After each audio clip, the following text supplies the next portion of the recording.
അക്ഷരങ്ങൾ മുഴുവൻ നമ്മൾ പഠിച്ചു കഴിഞ്ഞു. ഇനി അക്ഷരങ്ങൾ വരുന്ന വ്യത്യസ്ത മോഡലുകൾ നമുക്ക് നോക്കാം. തുടക്കത്തിൽ, നടുവിൽ, അവസാനത്തിൽ ഇങ്ങനെ പല സ്ഥലങ്ങളിലായി അക്ഷരങ്ങൾ വരും. അലിഫ്, ത, നൂൻ. ലാം അലിഫ്, ലാം അലിഫ്. ബ അലിഫ്, ത, ലാം.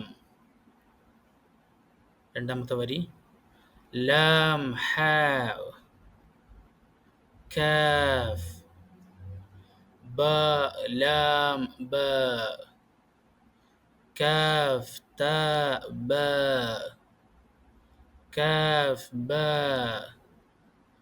കാഫ് ബ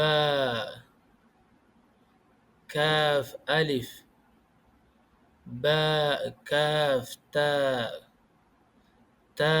كاف ثاء باء تاء ثاء نون ياء ألف ثاء راء